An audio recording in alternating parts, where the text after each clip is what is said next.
you exercise.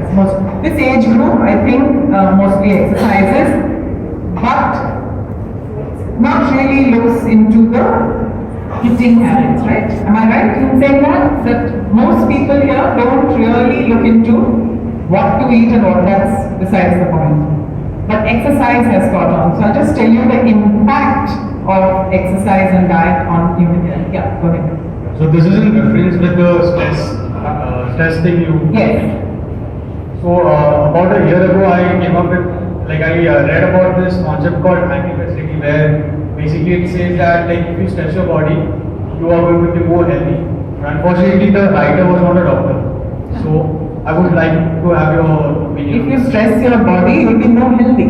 Yeah, as in like, according to him, you don't push your body to its limits. So it's challenge. It's more challenge. challenge. Right. Yeah, so Yeah, well, challenging your body is one way of looking at things. Of course, your body will reach out to perform because the demand is there, but that has to be controlled by supporting with antioxidants, supporting with the right food, supporting with adequate protein, supporting with adequate glutathione. See, you are utilizing a machine, so you need to look after it more. You run your car faster, you need to, or every day, you need to look after it a little more. yeah, I think I didn't frame the question very well. Let me rephrase it. So what I mean is that when I face stress, should I try to avoid it, or should I try to like, unless it's breaking me down, like unless I'm facing something like a panic attack or something like that, should I run away from it or should I stay in it? No.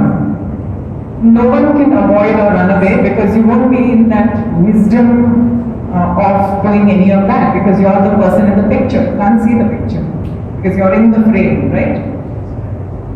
What you need to do is stress is omnipresent. It will stay. All of us have stress. There are many ways to deal with it by counseling and calming down and positive thinking and all of that you can do. But that does not exempt you from stress. You will still be stressed. So the wise thing to do is support your body with a whole lot of antioxidants. See that your diet is right, your exercise is right, your nutrients are right, your detoxification system is working properly. Then you can handle any amount of stress. You're not going. Otherwise, if you have allergies and you're stressed, they will get more pronounced. If you have body aches and pains and stiffness and you have stress, it will get more pronounced. You will leach out more nutrients away from your system and get weaker and weaker and weaker. So to protect yourself, what do? You can't run away from stress. You can't run away to the Himalayas. What do? You support your body.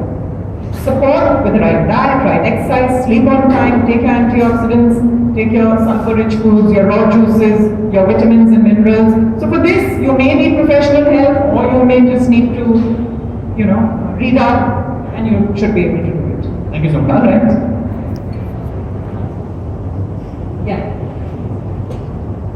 Hello ma'am. You said we should be gluten free. So basically an Indian always has a chapati. So what do I eat instead of a chapati? Jawar chapati, nachni chapati, bajri chapati, all these are gluten free. Wheat is not the only grain Indians eat. Right? Yes, it's the most common grain. See, that's why I'm here to talk to you. It's the most common grain. Everyone knows about wheat. Jawar rotis, have you heard of? In fact, in India, we're the only country that consumes such a variety of grains. I speak about jawar roti in Europe, they will say, what are you talking about? It's only done in this country, right? Jawar atta is available in every baniya shop. Nachni atta is available in every baniya shop. Bajri atta, you buy that, that's gluten free. Number one. Secondly, I'm not saying go off wheat completely. You have to check whether you're gluten intolerant. There is a test for it. There's a genetic test that tells you whether you can tolerate gluten or not. However, if you've got symptoms of gluten intolerance, of bloat, gas, migraine, all of that, then you check it out by avoiding it for a month. If the symptoms improve, means you definitely have an issue. Switch to jawar, bajri, nachni. Yeah? And what's the simplest way of detoxifying? As you said, detoxifying is very important. What Yes. is the simplest food which I can Simplest way is by beginning to consume raw vegetable juices. I showed you those 9 types of vegetables, colored vegetable juices. So you can have tomato, carrot, beetroot, juice it out. You can have mint and coriander, blend it and consume it. So these are raw juices which are full of antioxidants, have live nutrients. Consume a glass every day. Haldi juice, you get fresh haldi in this country. You just blend it like a paste, add a lot of lime and salt and you drink it. So this begins giving your body a whole lot of enzymes. It shows on your skin. Your skin starts glowing first thing when you start taking these raw because it's cleaning the system. Drink more water. That's another way of detoxifying. Put a little lime in the water. That's another way of detoxifying. These are simple ways. Now suppose you want a deep level detox. You want to remove the phthalates. You want to remove the pesticides. You want to remove the heavy metals that we consume. Fish has magnesium, mercury for instance. It's all arsenic, lead, mercury, it's all over. So when you are consuming this, then there are deeper procedures which we tell you how to do it. But you can begin by consuming vegetable juices. Yeah? Right. Raw vegetables, the thing is the amount you consume will not be adequate. But when you juice out the same, you can just finish it. So it's concentrated in its nutrients. So the cleansing is faster. Right? Yes. Once again, talking about the grain rice, like many of us say that we should not consume rice in the night. It is actually heavier or that. I don't know. So rice is not heavy. It is gluten free. Firstly, rice is gluten free. So there are a lot of aspects to food. It's not just the gluten or the antioxidant. It has. That's why we say match the food therapy to the body chemistry. Now, if you're talking about a person who's overweight, who is insulin resistant, then rice in the night is definitely not a good idea because the white rice that's available is very high in glycemic index, very high, which means its sugar raising capacity is high. That means it makes you gain weight more easily. And if you don't want to gain weight, then it just makes sense to avoid rice, especially in the night. In the daytime you're more active, so you use it up. But in the night, you're just sleeping, so it's just adding to the excess weight and contributing to the metabolic syndrome. So it's not a good idea to take it in the night. Another thing, drinking hot water doesn't make any difference than drinking normal water. So again, we identify body types who can drink hot water. Some people get headache with hot water. So we identify body types, but the kapha prakriti, people with more kapha in them, and people who don't have a good digestion, they benefit a lot by drinking warm water, especially with lime, because they have a poor digestion. So this helps you to digest your food better. But people who digest very well and have no issues and pitta, they have a lot of pitta, they'll get a migraine if they take hot water. But in general, hot water is good. In general. Okay. Yes? So I've been on a keto diet. Keto diet, okay. For 3 months, maximum 2 to 3 months. Right. So my question is it okay to do it regularly, but do it 5 days a week, 6 days a week, and 1 day have regular food, and the rest of the days you have keto program? Is that fine for a healthy lifestyle? It's not about health. I'm sure it slows you down. The basis, yeah, it will. But is it okay like 1 or 2 days a week you have normal food and then 5 days you go on a keto diet? See, everything is okay depending on what speed of weight loss you are looking for. If you're doing it only for 5 days, it has started and stopped. That won't help, right? It won't help in for. That means the 2 days that you go wrong, you have to spend another 2 days.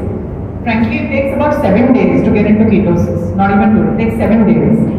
So when you go into ketosis, you start losing the fat, and then you have again switched off the fat loss by consuming whatever, alcohol, and carbohydrates, and whatever it is. That's okay, I know, that's why I said it first. Yeah, so what do you do? See, these are, how should I say, so Atkins diet, keto diet, these are like diets. I'm not here to talk about the diet. Please don't misunderstand this whole thing. This is about a lifestyle change. Okay, all diets have some some benefit or the other. I am not going to get into that, right? If it suits you, do it, right? But can you ever sustain it? The answer is no. Can you do the keto diet for the rest of your life? So we recommend this for extreme conditions, which means a person is 200 kilos. So it's better he does the keto diet than stay 200, right? So then we will extreme conditions. It helps epileptic children, it helps people with cancer undergoing chemotherapy, it helps them, right?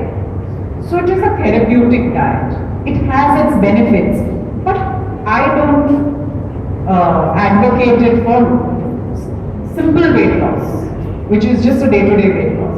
What will help you much more? Because you're young, you've got a fantastic metabolism. You don't need to be on a keto diet. My body after so I hope this same. Sorry? So I got into this state after doing that. Of course, you would have got into this stage after doing any diet, is what I'm saying. Keto diet is an extreme diet to follow. So if you have the willpower to do a keto diet, you will have the willpower to do a low glycemic index diet, to do a high fiber diet, to do a complex carbohydrate diet, to do a moderate diet which is more lifestyle oriented. Because you do need some amount of carbs to feel good. You are one individual who's feeling good, there are others who feel depressed on a keto diet. There are others who feel very low energy on a keto diet. They just fail to function next day. Your body type is probably able to take it, so that's great for you. But is it recommended? No, you will lose on any diet.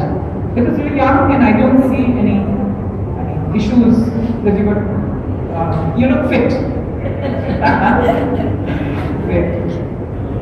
Good, that is a nice question and I hope it helped the others also. So I have a good question. So you are talking about lifestyle. Yes. And you mentioned about alcohol. Now, as much as we can ignore it, alcohol becomes a part of lifestyle. Right. Now my question to you is, do you suggest any antidote? Yes. So that in case you have consumed alcohol, the after effects of that can be nullified by consuming something else. Right. So about alcohol, everyone wants this magic antidote, right? The question is how much? The question is how much alcohol does one drink of this age group I'm talking about? Today is Friday Yeah. evening. So if you want to answer that honestly, then I will talk about the antidote. The question is how much? If you're talking about one drink, are we talking about one drink? Are we talking about two drinks? What are we talking about? Because the antidote depends on the amount of disease, right? It's a medicine based on the disease. So if you understood my point, moderation is the key to good health. In moderation, alcohol is not going to bug you.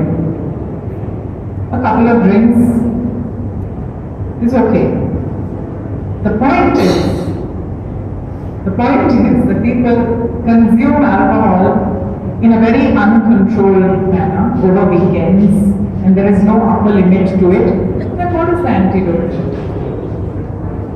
You just detoxify, drink a lot of water, take your coffee, take your nimbu pani, hydrate yourself, take your B12. You can do all of that. But it has made its mark into your system to be remembered for future disease development. It has. So let's not get away from that fact. We have to understand that. It has made its mark. There is no getting away from that. You have troubled the body adequately, so you're going to get the fruits of that later. So moderation is the key. Moderation is really the key. Have I answered that? Alright. So I guess most of you are exercising individuals, which is a great thing, and not looking so much into food and lifestyle, or detoxification, or rejuvenation, or all the other things we spoke about. So therefore, just sensitizing this group to such things, because the effect of a right diet and lifestyle on health is 7 on 10. Effect of exercise is equally important, but in order of effectivity is 3 on 10. But I can't say don't exercise. Like keto diet, it worked on him, right? More than 7 on 10, I'm just saying. It works. The moment you change the fuel of your body, you start immediately. So you want quick results, you need to change your eating habits as well, along with the exercise that you're already doing. Alright? So, yeah.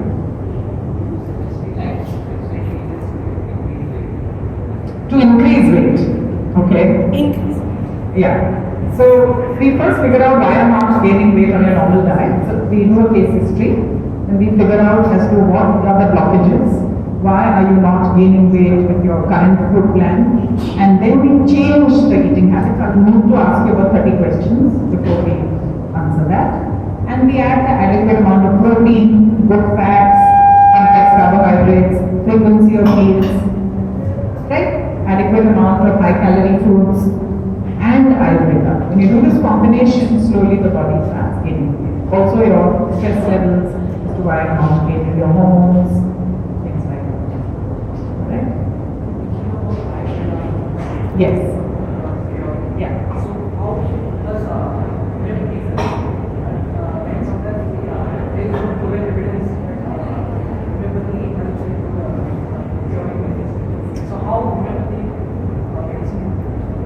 Yeah, so we have homeopathic doctors on our program, we have Ayurvedic doctors. How it works is, Ayurveda is medical, so it's like food in a capsule, right? Tulsi capsules, haldi capsules, things like that. So there are a lot of herbs in capsules, and that's how it works along with the food.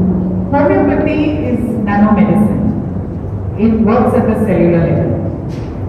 Okay, so if you have thyroid conditions, hair fall, you want to provide calcium at the cellular level, homeopathy works very well because nanomedicine, you understand, it just gets into the system faster and effect is very good. But it works on lifestyle diseases, like let's say you're suffering from migraine, so it will balance your system. It makes your system into a state of balance. And homeopathy, I think, works even without a diet. They do, but at Health Total, we combine everything, so the results are much faster. Because anything that you combine with food therapy works at a faster pace. Alright, so these are all natural treatments which have no toxic effects, and therefore they work by rebalancing the system, creating a state of homeostasis. Once your body is in balance, it's a disease-free state.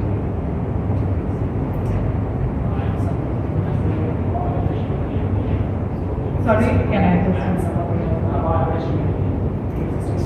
Okay. Yeah. So he says his immunity is good, but he still has skin disorders. So what would be the reason? Immunity is, some of it is inherent in a person. There are some people who fall sick often, and there are others, no matter what they do, they don't fall sick. Okay? So you're gifted in a certain way, genetically, right? Skin is a product of toxicity. Acne, yeah. So acne is hormonal, it's related to food and hormones. Right? When the food is rich in fats and the wrong kind of fats, you generally tend to get acne, but most of it is also hormone related. Alright? High levels of testosterone will also lead to acne. So once we normalize the hormones, again that can be done with homeopathy. Homeopathic doctors can help you there. And the change of diet. When you do both of this, the skin generally improves. Alright? So I think you've been a wonderful audience. I thank you very much. And I take your leave now. So thank you. Thank you. I think we can all agree that this was a very, very enlightening and wonderful session. Thank you, ma'am. As a show of our appreciation, we have a small token for you.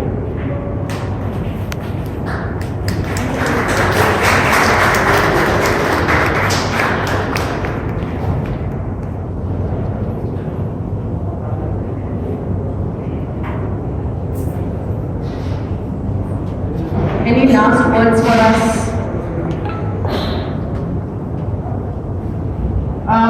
I think when I talk, I feel happy when I've been able to make a difference to even one human being, even if one of you start following some of the rules that I have mentioned, I would feel it's a day well spent. So thank you and begin the process.